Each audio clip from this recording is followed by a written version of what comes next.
I'm Dana Carter, 32 years old. Last summer at our family dinner in Madison, Wisconsin, my sister leaned across the table, her wine glass glinting under the chandelier. "Dana," she said, her voice dripping with mockery, "if you disappeared tomorrow, no one would even notice." The room erupted in laughter, my parents, her friends, everyone. Their chuckles sliced through me, each one sharper than the last. I sat there, my fork frozen mid-air, the weight of their dismissal crushing my chest. I wasn't just invisible. I was a joke. I forced a smile, raised my glass, and locked eyes with her. "Challenge accepted," I said, my voice steady, despite the storm inside. The table went quiet, their smug grins fading. That night, while they slept, I packed a single bag, left a note on the kitchen counter, and walked out the door. I didn't look back. 6 months later, my phone buzzed relentlessly. 20 missed calls from my father, a string of frantic texts from my mother. "Where are you? Please call us." I stared at the screen, my thumb hovering over the reply button. They noticed now, didn't they? But I wasn't the same Dana they laughed at. I'd built something new, something they couldn't ignore, and I wasn't done yet. Do you think I was right to walk away? Share your thoughts in the comments. To understand why I left, you need to know the Carters. My father, Don Carter, built Carter Marketing into a Midwest powerhouse, crafting campaigns for local brands and national chains alike. At 60, he ran the company with an iron grip, his sharp suits and sharper words commanding every room. My mother, Nancy Carter, 58, was the family's social architect, hosting charity galas and managing our public image. Their pride was my sister, Alicia Carter, 35, the golden child groomed to take over. She thrived in boardrooms, her polished pitches winning clients effortlessly. Me, I was the odd one out. I'd been a content marketing specialist for nearly a decade, crafting stories for startups and small businesses. I loved the freedom, writing blog posts, designing social media campaigns, building brands from scratch. My laptop was my office, my ideas, my currency. But to Don, my work was a hobby, not a career. "When are you joining the family business?" Dana, he'd ask, his voice heavy with expectation. Every Sunday dinner, every holiday, the question hung over me like a storm cloud. Nancy wasn't much better. "Alicia's closing deals worth millions," she'd say, slicing into her roast. "Your little blogs can't compare." I'd nod, forcing a smile, but their words stung. I tried to fit in. Last spring, I attended one of their strategy meetings at Carter Marketing's sleek downtown office. Glass walls, leather chairs, the hum of ambition. Alicia presented a campaign for a brewery chain, her slides flawless. I offered an idea, a viral video series to boost engagement. The room went silent. Don frowned. "We don't do gimmicks," he said. Nancy chimed in. "Stick to what works, Dana, like Alicia." My cheeks burned, but I stayed quiet. Later, I overheard Alicia pitching my video idea to a junior exec, claiming it as her own. I confronted her privately. "It's just business," she said, smirking. I swallowed my anger, but it festered. Week after week, I showed up to family meetings, hoping to prove myself. I'd share insights from my freelance projects, data on audience engagement trends in digital marketing. Don would cut me off. "We're not a startup, Dana. Focus on real work." Nancy would add, "You're wasting your potential." Alicia never defended me. She'd just sip her coffee, her eyes gleaming with quiet victory. I'd leave those meetings feeling like a stranger in my own family. My passion for content creation dismissed as childish. My freelance work kept me sane. I'd spend nights in my apartment drafting campaigns for a local coffee shop or a tech startup. My clients loved my ideas, fresh, authentic, impactful. One project, a blog series for a Madison nonprofit, went viral, earning thousands of shares. I showed the metrics to Don, hoping for a nod of approval. He glanced at my laptop, then said, "Nice side project. But Carter Marketing needs you full-time." Nancy agreed. "You're 32, Dana. It's time to grow up." Their words weren't just criticism, they were a demand to erase who I was. I started doubting myself. Maybe they were right. Maybe my work wasn't enough. I'd scroll through Alicia's LinkedIn, her posts about landing big clients, and feel small. But deep down, I knew I loved my craft. Creating content wasn't just a job. It was how I made sense of the world. Yet every family gathering chipped away at that truth. I'd sit at their polished dining table listening to Dawn praise Alicia's latest deal, or Nancy plan another gala, and feel like I didn't belong. I wasn't their vision of success. The pressure wasn't new, but it was relentless. Dawn once gave me an ultimatum: join Carter Marketing by summer or lose my stake in the family trust. It's worth over $1 million, he said, his tone cold. Nancy backed him up. We're a legacy, Dana. Don't throw it away. I wanted to scream that I didn't care about their money, I cared about my work. But I stayed silent, nodding like always. Alicia watched her smile sharp, knowing she'd won another round. That relentless pressure from my family wasn't new. It started years ago, back when I was 16, a junior at Madison West High School. Alicia was 19, a senior, always one step ahead. We were paired for a group presentation in our history class tasked with analyzing the civil rights movement. I saw it as my chance to shine. I spent weeks researching, digging into primary sources, crafting a narrative about grassroots activism. I stayed up past midnight typing slides, fact-checking dates, and rehearsing my points. Alicia barely showed up to our planning sessions. "You've got this, Dana," she'd say, flipping through her phone. I believed her, thinking we were a team. The day of the presentation, I arrived early, my notes neatly organized. Our classmates filled the room, their chatter buzzing around me. The teacher, Ms. Larson, called us up. I started, my voice steady, laying out the timeline of key protests. I was halfway through explaining the Montgomery bus boycott when Alicia cut in. "Actually," she said, stepping forward, "let me clarify." She launched into my points word for word, her tone confident, her gestures practiced. I froze, my notes crumpling in my hands. She didn't just repeat my work, she owned it, adding flair, making the class laugh with a quip I'd never heard. Ms. Larson nodded, impressed. "Excellent insight," she said. The class clapped, their eyes on Alicia. I tried to jump back in. I was going to say I started, but Alicia waved me off. "I've got it, Dana," she said, smiling sweetly.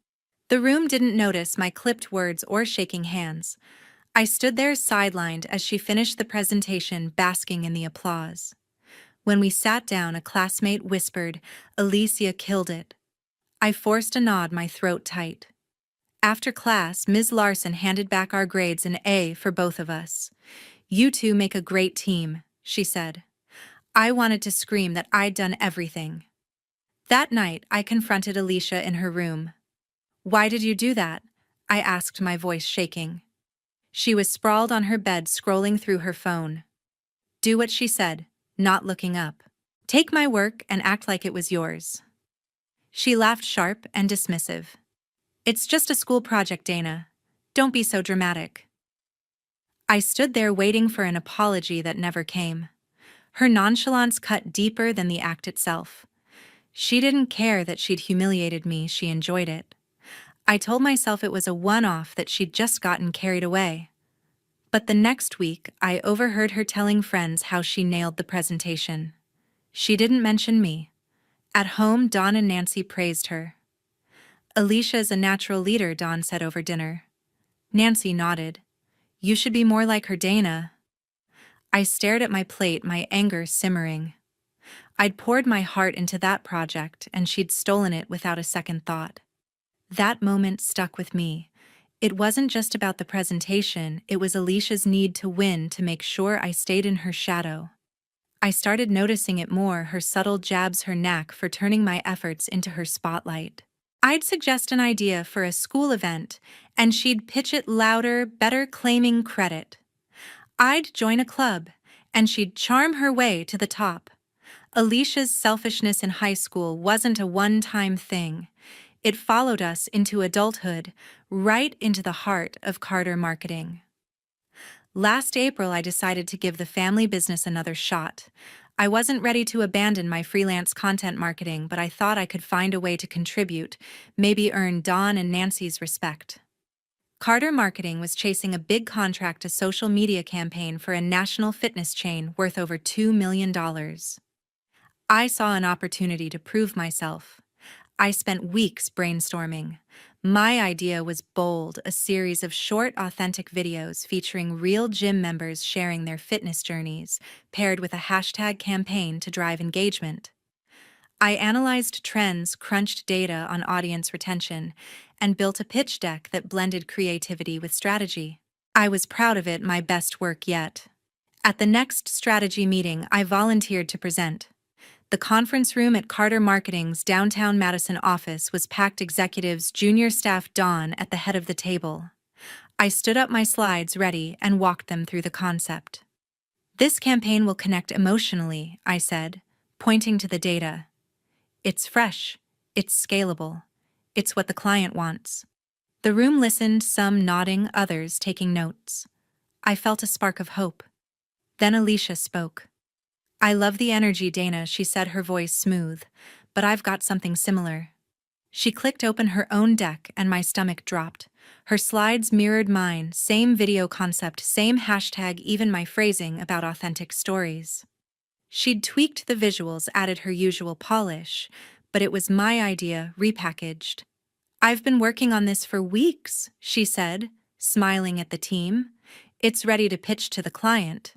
The executives murmured approval. Dawn leaned forward. "This is exactly what we need." "Alicia," he said. Nancy added, "It's polished, professional. Great work." No one looked at me. I sat there, my hands clenched under the table. I wanted to call her out, but the room was buzzing with excitement. Alicia moved on, outlining next steps, as if I hadn't spoken. After the meeting, I caught her in the hallway. "That was my idea, Alicia," I said, keeping my voice low. She didn't flinch. "Ideas evolve, Dana," she replied, adjusting her blazer. "I made it better. You should be thanking me." Her dismissal was so casual it burned. I went to Dawn later that day, hoping he'd see the truth. "Alicia's campaign came from my pitch," I said, showing him my original deck. He barely glanced at it. "Alicia's the lead on this. Dana," he said, his tone final. "She's got the experience." "Let it go." I tried Nancy next, catching her at home. "Alicia took my work," I said, my voice tight. Nancy sighed. "You're overreacting. Alicia's campaign is what's best for the company." Their words hit like a betrayal, not just from Alicia, but from them. They didn't care about fairness, they cared about winning. The fitness chain loved the campaign. Alicia pitched it to them in Chicago, and they signed the contract within days. Back at Carter Marketing, Dawn threw a celebratory lunch. To Alicia, he toasted, raising his glass. "For landing one of our biggest deals yet." Nancy beamed, clapping with the team. I stood in the back, forcing a smile, my chest tight with anger. No one mentioned my contribution. I felt erased, like my work didn't exist unless Alicia claimed it. That wasn't the first time she'd taken credit, but it was the worst. I'd poured everything into that pitch, hoping it would show Dawn and Nancy I belonged. Instead, they celebrated Alicia, blind to her deceit. I started questioning why I kept trying. Every meeting, every idea I shared ended the same way, dismissed or stolen. I loved creating content, telling stories that mattered, but at Carter Marketing, my voice was drowned out. I went home that night and opened my laptop. My freelance projects, a blog for a local bakery, a social campaign for a startup, reminded me who I was. I wasn't ready to give up, but I knew I couldn't keep fighting for a place in a family that didn't see me. That betrayal fueled my resolve to carve my own path. That lunch celebrating Alicia's stolen campaign was the final straw, but I still hoped I could salvage my place in the family. It was July, and Dawn had been pushing for a big family dinner at their Madison home, a chance to reconnect. I wanted to believe things could change. Maybe I thought if I showed up and engaged, they'd see me differently. I spent the week before preparing myself rehearsing how I'd share my latest freelance project, a social media campaign for a local bookstore that had doubled their online sales. I imagined Dawn nodding, Nancy smiling, maybe even Alicia acknowledging my work. I was naive. The dinner was a bigger affair than usual. Dawn invited a few Carter marketing clients, their spouses, and some family friends, about 20 people in all. I arrived early, dressed in a blazer I thought looked professional, hoping to fit in. Nancy greeted me with a quick hug, then turned to a client, praising Alicia's recent deal. Don was busy shaking hands, his voice booming about the company's success. I stood by the dining room, clutching my glass of water, feeling like a guest at my own family's event. We sat down to eat, the table laden with food. The conversation started innocently, clients discussing market trends, Dawn boasting about a new contract. I seized a lull to share my bookstore campaign. I crafted a series of Instagram posts, I said, my voice steady. It drove over 10,000 engagements in a week. I looked at Dawn, expecting a response. He glanced up, then turned to a client. "That's nice, Dana. Alicia's working on something similar but bigger." My face flushed. Nancy changed the subject, asking Alicia about her latest pitch. I sank back in my chair, my words ignored. As dessert was served, Alicia leaned across the table, her eyes glinting. "You know, Dana," she said loud enough for everyone to hear, "if you disappeared tomorrow, no one would even notice." The table erupted in laughter. Don chuckled, shaking his head. Nancy giggled, covering her mouth. The clients joined in their laughs, sharp and careless. I froze, my fork clattering against my plate. The room seemed to shrink, their amusement a wall closing in. It wasn't just Alicia's words, it was the way everyone agreed, as if I was nothing. I forced myself to respond. "Funny, Alicia?" I said, my voice tight. "Maybe I'll test that theory." She smirked, sipping her wine. Don waved a hand. "Oh, come on, it's just a joke," he said. Nancy nodded. "Don't be so sensitive, Dana." Their casual dismissal cut deeper than the laughter. I looked around the table, clients whispering, friends avoiding my gaze. My family, the people who should have had my back, were complicit. I felt betrayed, not just by Alicia, but by Dawn and Nancy, who laughed along without a second thought. I sat through the rest of the dinner, my appetite gone. Every smile, every clink of glasses felt like a mockery. I'd spent years trying to prove myself to be part of this family, but that moment made it clear they didn't see me. Not as a daughter, not as a sister, not as someone who mattered. Alicia's words were cruel, but Dawn and Nancy's laughter confirmed the truth: they didn't care. I couldn't keep pretending I belonged. As the guests left, I stayed quiet, helping Nancy clear plates to avoid suspicion. But my mind was made up. I couldn't stay in a family that erased me. That night, while they slept, I grabbed my bag and walked out. I didn't need their approval anymore. I needed to be free. I couldn't stay in a house where I was a punchline. The moment I decided to leave, my mind raced with what came next. I needed a plan, someone I could trust. That's when I called my friend Shannon Miller. We'd been close since college, bonding over late-night study sessions and shared dreams of independence. Shannon, now 32, worked as a graphic designer in Madison and always had my back. I dialed her number as I sat in my car outside Dawn and Nancy's house, the engine still warm. "Shannon, I'm done," I said, my voice shaking but firm. "I'm leaving my family." She didn't hesitate. "Come to my place," she said. "We'll figure it out." I drove across town to her apartment in the Atwood neighborhood, my hands gripping the wheel. When I arrived, Shannon was waiting with a cup of coffee and a notebook. "Tell me everything," she said, sitting across from me.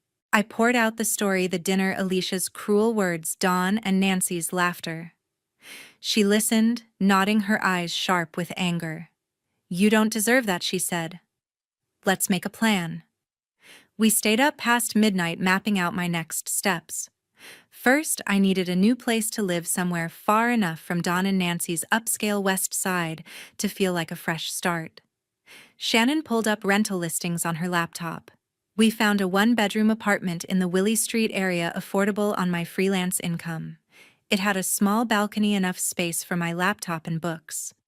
"This is you," Shannon said, pointing at the screen. I nodded, feeling a spark of hope. We called the landlord that night, scheduling a viewing for the next morning. Next, we tackled logistics. I had savings, about $30,000 from freelance projects, but I needed to secure my financial independence.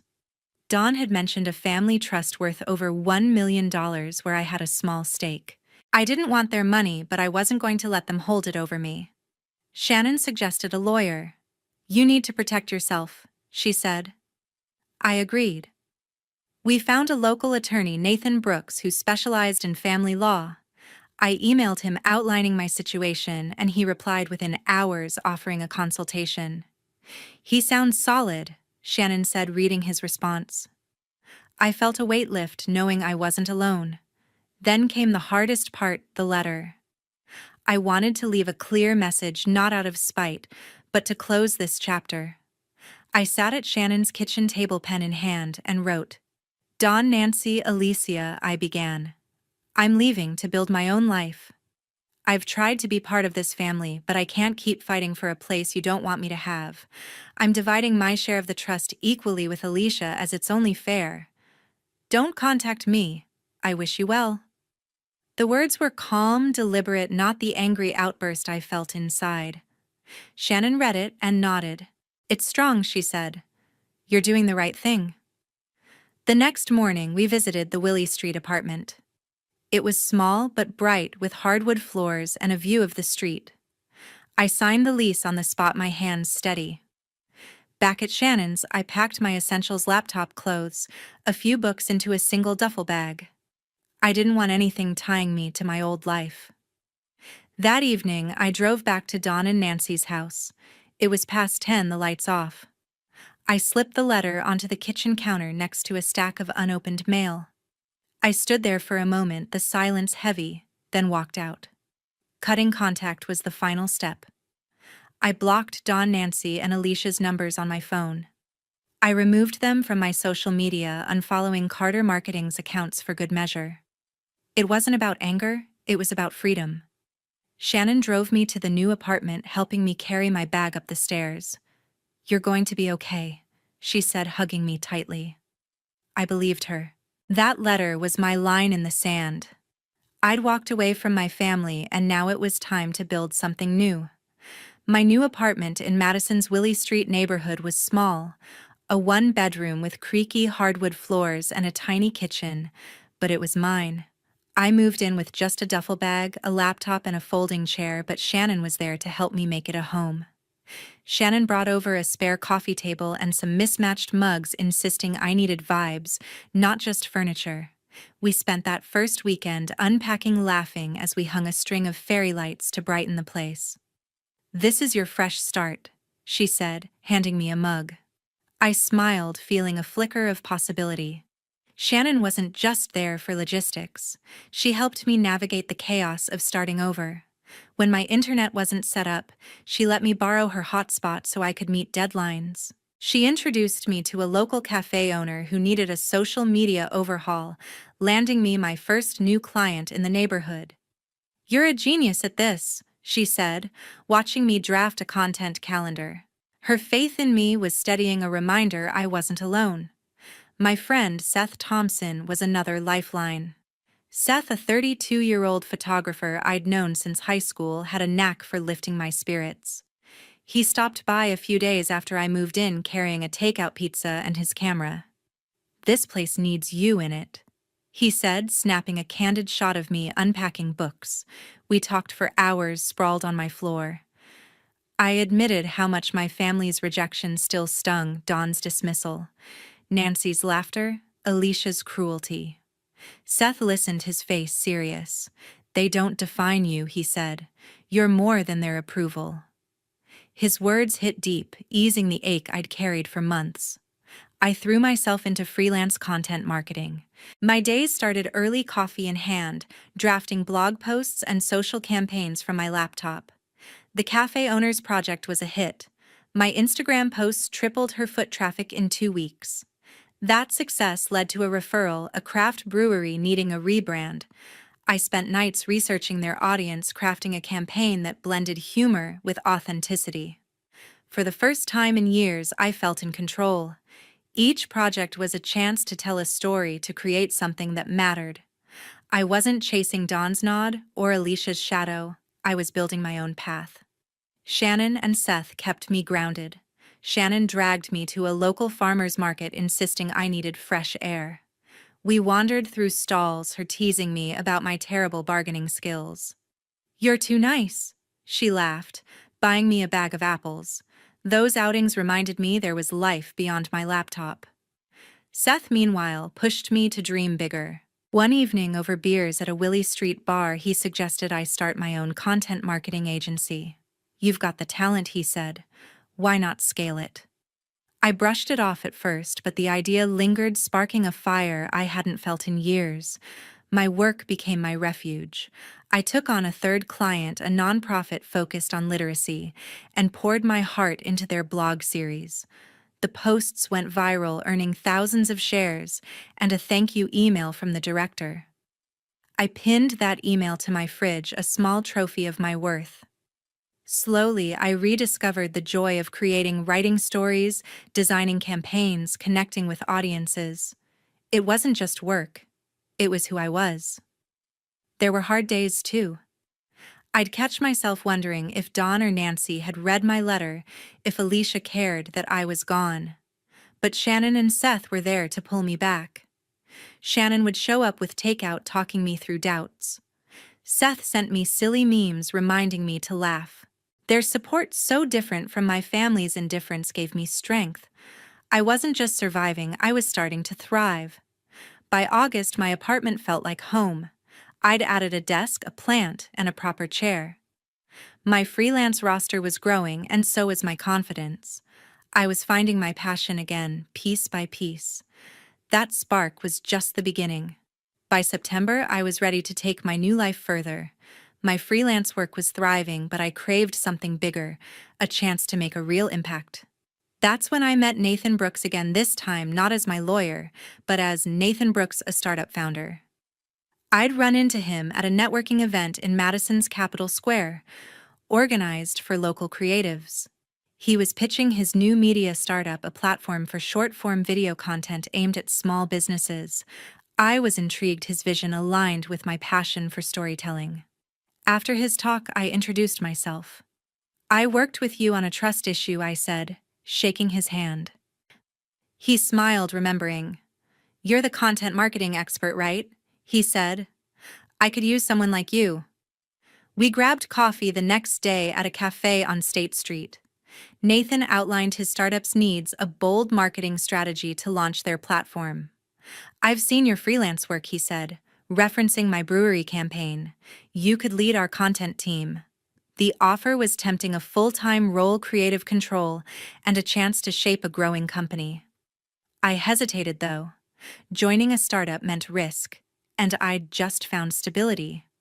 "Can I think it over?" I asked. Nathan nodded. "Take your time," he said. "But I know you'd kill it." His confidence stayed with me, a reminder of what I could achieve. At the same time, I knew I needed to face the deeper wounds my family had left. My friend Shannon had been pushing me to try therapy, saying it helped her after a tough breakup. I was skeptical, but desperate to move past the pain of Alicia's mockery and Dawn and Nancy's betrayal. I booked an appointment with Dr. Susan Harper, a therapist in Madison recommended by a client. At our first session in her quiet office, I felt nervous. Dr. Susan, a calm woman in her 50s, asked me to start wherever I wanted. I told her about the dinner, about my sister's words. "If you disappeared, no one would even notice," and how my parents laughed. My voice broke as I described feeling invisible. Dr. Susan listened, her eyes steady. "That kind of rejection cuts deep," she said. "But you're here taking steps to heal?" She guided me to unpack the years of being overshadowed by Alicia in high school, at Carter Marketing, at that final dinner. We talked about my childhood, how Dawn's expectations and Nancy's indifference shaped me. "You've been carrying their judgment," Dr. Susan said. "It's time to let it go." She taught me to reframe those moments to see my worth beyond their approval. It wasn't easy. Some sessions left me drained, replaying memories I'd buried, but others felt freeing, like shedding a weight I didn't know I held. Over the next few weeks, I met with Dr. Susan twice a month. She gave me tools, journaling prompts, breathing exercises to process my anger and hurt. One exercise stuck with me, writing letters I'd never send. I wrote to Alicia, pouring out my frustration at her cruelty. I wrote to Don, asking why he never saw me. I wrote to Nancy, wishing she'd stood up for me. I burned the letters in my apartment, the smoke curling out my window. It felt like a release, a way to reclaim my voice. Meanwhile, I kept meeting Nathan, discussing his startup over coffee or quick lunches. He shared his business plan, asking for my input on branding. I suggested a campaign focused on authentic user stories, drawing on my freelance experience. "That's why I need you," Nathan said, grinning. His enthusiasm was infectious, and I started to see myself in that role, not just a freelancer, but a leader. Therapy and Nathan's offer intertwined in ways I hadn't expected. Dr. Susan helped me realize I'd been afraid to take risks, scared of failing without my family's validation. "You don't need their permission to succeed," she said in one session. That clicked. I called Nathan the next day. "I'm in," I said. "Let's build this thing." He laughed. That's the spirit. I felt a surge of excitement, like I was finally stepping into my own power. My work with Dr. Susan wasn't done, but I was learning to face my past without letting it define me. That choice opened new doors. By October, I was diving headfirst into my role at Nathan's startup. The work was intense, but it felt right. One morning, Nathan called me into his office, a cramped space buzzing with energy. "We've got a shot at a big contract," he said, sliding a proposal across the desk. It was for a major Madison media festival, an annual event showcasing local businesses. The client, a tourism board, wanted a campaign to promote the festival's digital presence, social media videos, the works. "This is your wheelhouse," Nathan said. "Lead it." I felt a rush of excitement. This was the kind of project I'd dreamed of, a chance to make my mark. I threw myself into the campaign. My team, 3 junior marketers and a graphic designer, brainstormed with me daily. We crafted a strategy blending Instagram Reels, TikTok challenges, and a sleek website overhaul to draw younger crowds. I spent late nights sketching ideas, refining slogans, and editing video scripts. The budget was tight, about $50,000, but I stretched every dollar, negotiating with local influencers to amplify our reach. Nathan checked in often, offering feedback. "You're killing it," he said after reviewing our first video draft. His trust pushed me to work harder. A week into the project, I got a jolt. Shannon texted me a link to a local business article. Carter Marketing, my family's company, was also pitching for the festival contract. My stomach dropped. Alicia was leading their campaign with Dawn and Nancy backing her. I hadn't spoken to them since I left, and now I was competing against them. "You've got this," Shannon texted. "Show them what you're made of." Her words steadied me, but the stakes felt personal. I didn't want to just win. I wanted to prove I was more than their punchline. I doubled down on preparation. The festival was set for late October at a downtown Madison venue, a sleek convention center packed with industry insiders. Our pitch was scheduled for the opening night, a high-profile presentation to the tourism board and local sponsors. I rehearsed my slides, relentlessly practicing in front of Seth, who'd become my unofficial cheerleader. "You're going to crush it," he said, sprawled on my couch. I wasn't so sure. The thought of facing Alicia, Dawn, and Nancy at the event made my chest tight. Dr. Susan's advice echoed in my mind: "You don't need their approval to shine." I clung to that, focusing on the work. As the event approached, I learned more about Carter's campaign. A contact at the tourism board mentioned they were pushing a traditional ad-heavy approach: billboards, radio spots, print. It was polished but predictable, the kind of strategy Dawn loved. Ours was riskier, leaning on digital trends and community engagement. I saw an edge, but also a challenge. If we faltered, Carter would capitalize. I met with my team daily, fine-tuning every detail. We shot a final video featuring local artisans tying their stories to the festival's theme. The footage was raw, authentic, and I knew it could resonate. The night before the pitch, I got a tip from a colleague Dawn, Nancy, and Alicia would all be at the festival. I hadn't seen them since the dinner, and the thought of standing in the same room made my hands shake. I called Dr. Susan for an emergency session. "You're not that invisible girl anymore," she said. "You've built something real. Let them see it." Her words grounded me. I wasn't just competing for a contract, I was proving my worth to myself more than anyone. On the morning of the event, I woke early reviewing my notes. Nathan joined me at the venue, helping set up our booth. "We're ready," he said, clapping my shoulder. I nodded, but my mind was on the crowd. Somewhere out there, my family would be watching. That stage was my chance to shine. The Madison Media Festival buzzed with energy, the convention center packed with sponsors, reporters, and local business owners. My heart pounded as I stood backstage, clutching my notes. Nathan gave me a nod from the sidelines. "You've got this," he whispered. I adjusted my blazer, took a deep breath, and stepped into the spotlight. The room fell silent as I began. My presentation was sharp, weaving our campaign's story, local artisans, vibrant TikTok challenges, and a website that felt alive. I showed a video we'd produced highlighting Madison's culture through real voices, not polished ads. The crowd leaned in, some nodding, others scribbling notes. I spoke with confidence, my voice steady despite the nerves. "This festival isn't just an event," I said. "It's a celebration of our community." The applause was loud, almost overwhelming, as I stepped off the stage. Nathan high-fived me. "That was flawless," he said, grinning. Then came Carter Marketing's turn. Alicia strode to the podium, her posture all business. My sister's presentation was slick, billboards with bold slogans, radio jingles, a glossy brochure. Dawn and Nancy sat in the front row, their faces smug. It was professional, but it lacked soul, relying on the same old tactics Dawn had always pushed. The audience clapped politely, but I could feel the difference. Their energy didn't match ours. A tourism board member whispered to a colleague, and I caught the word dated. My team exchanged glances, we'd set a higher bar. After the presentations, the board announced their decision. "Nathan Brooks's team captures the festival's spirit," the chair said. "Their campaign is bold, innovative, and authentic." Cheers erupted from our corner. I felt a surge of pride, not just for me, but for my team's hard work. Nathan hugged me, whispering, "You did it."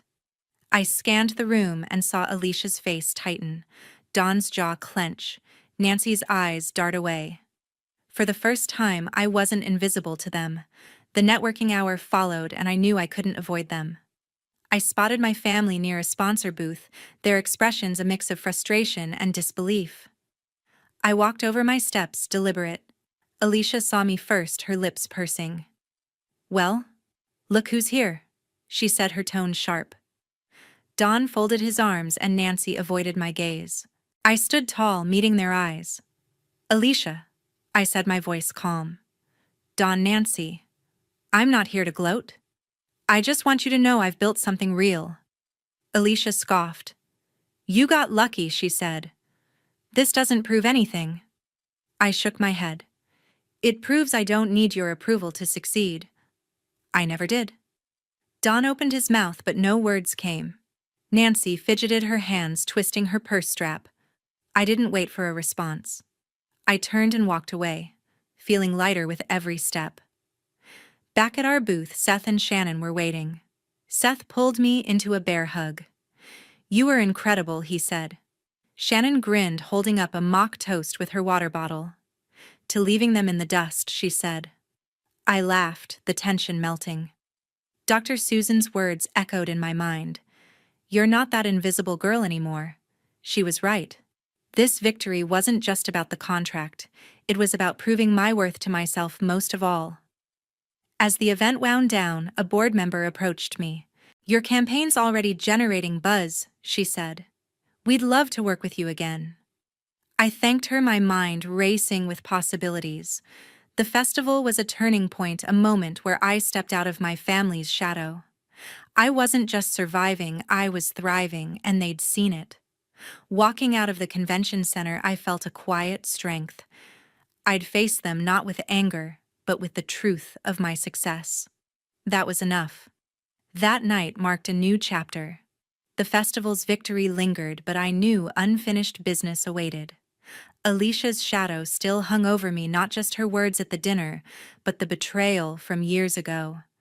I'd never called her out directly. Now with our win, I felt ready to face her one-on-one. The day after the festival, I texted Alicia asking to meet.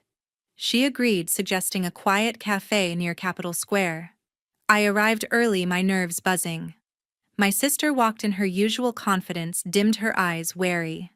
"Alicia," I said, keeping my voice steady, "we need to talk about what happened at Carter." She stiffened, crossing her arms. "What's there to say?" she asked, her tone defensive. I leaned forward. "You took my campaign idea 3 years ago. You presented it as yours, got the promotion, and never looked back." Her jaw tightened, but she didn't deny it. "You were never going to make it happen," she said. "I did what was best for the company." I shook my head. "You did what was best for you. I deserved credit, and you know it." Alicia's eyes flashed. "You're bringing this up now? After your little win?" I held her gaze. "This isn't about the festival. It's about the truth." She looked away, her fingers tapping the table. For the first time, I saw a crack in her armor. No apology, but no smugness either. I didn't need her to grovel. Saying it aloud to her face was enough to loosen the knot in my chest. Word of our victory spread fast. A local news outlet covered the festival, praising our campaign's innovation. They interviewed me, and I seized the moment. "My team's success came from hard work and originality," I said, pausing. "Unlike some competitors, we don't rely on recycled ideas." The reporter raised an eyebrow, sensing a story. I didn't name Alicia, but the implication was clear. The article hit online, and whispers about Carter Marketing's unoriginal pitch began to circulate. I hadn't planned to go public, but the truth felt right, like a weight lifted. Carter Marketing faced immediate fallout. A major client, a retail chain worth $2 million annually, pulled out of a deal with them. I heard from a former colleague that the client cited concerns about creativity after reading the article. Dawn and Nancy scrambled to salvage the relationship, but the damage was done. Alicia, as the face of their campaign, bore the brunt. The colleague told me she'd been called into tense meetings, her leadership questioned by partners who'd once praised her. My sister, always untouchable, was now under pressure she couldn't dodge. I didn't revel in their loss. Instead, I felt a quiet resolve. My success wasn't about destroying Carter, it was about proving I could rise above their dismissal. Nathan called me after the article dropped. "You stirred the pot," he said, chuckling. "But you earned it." He told me our campaign's social media metrics were soaring, thousands of new followers, shares doubling daily. The tourism board requested a follow-up meeting to discuss next year's festival. My team was thrilled, already brainstorming fresh ideas. Seth and Shannon kept me grounded. Over dinner at my apartment, Seth raised a glass. "To burying the past," he said. Shannon nudged me. "You didn't just win, you rewrote the story." I smiled, grateful for their support. Dr. Susan's advice echoed in my mind. "The truth sets you free, but it's your strength that carries you forward." She was right. Confronting Alicia and letting the world see my work wasn't vengeance, it was closure. Alicia's pressure didn't end with one client. Another partner, a tech firm, delayed a contract citing reputational concerns. I heard Dawn was furious, blaming Alicia for the festival loss. Nancy stayed silent as always. Part of me wondered if they'd ever acknowledge their role in pushing me away, but I didn't need their validation anymore. My life, my team, my work, my friends, was proof of my worth. As November unfolded, I focused on what lay ahead. The festival win opened doors, and I was ready to walk through them unburdened by my sister's shadow. That truth became my foundation. I was ready to root myself in Madison for good. I'd saved enough from my startup salary and freelance gigs to buy a small condo near Lake Monona. The place was modest, a one-bedroom with big windows and a tiny balcony, but it was mine. I signed the papers on a crisp morning, the realtor handing me the keys with a smile. "Welcome home," she said. I stood in the empty living room, sunlight streaming in, and felt a peace I hadn't known before. This was freedom not just from my family, but from the doubts they'd planted in me. I spent weeks making the condo my own. Shannon helped me paint the walls a soft blue, laughing as we splattered each other with paint.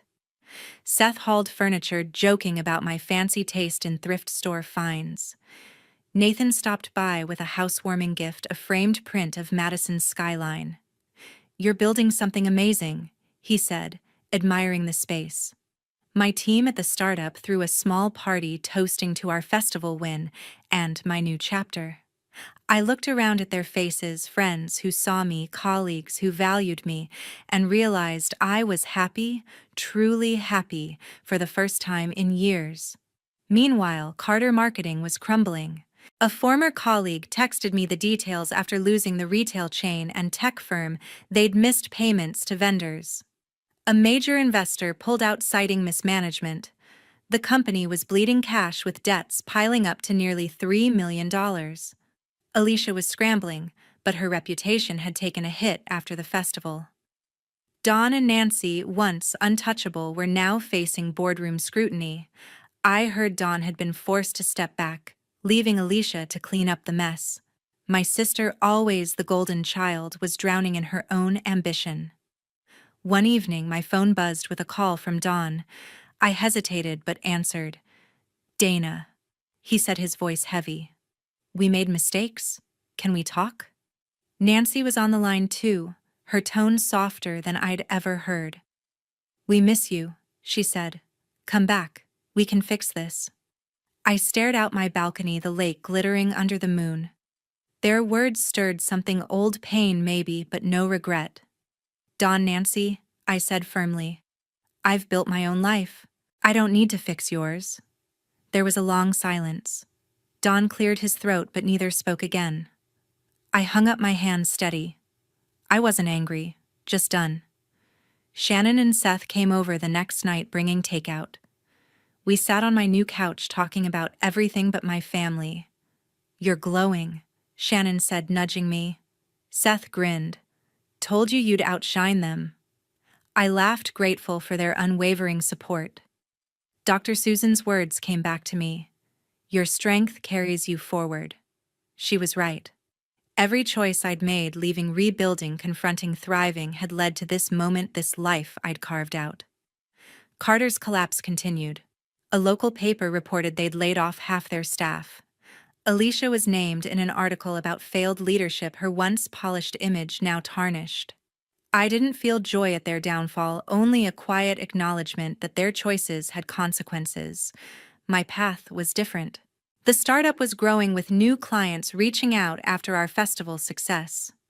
I was leading a team, creating campaigns that mattered, living a life that felt authentic. Looking back, I saw the lesson clearly. Living true to myself was the real victory. Not the festival win, not Carter's failure, but the courage to walk away from their judgment and build something mine. I'd spent years chasing their approval, but happiness came when I stopped. My condo, my friends, my work. They were proof of my worth, not their words. As I stood on my balcony that winter watching snow dust to the lake, I knew I was exactly where I belonged.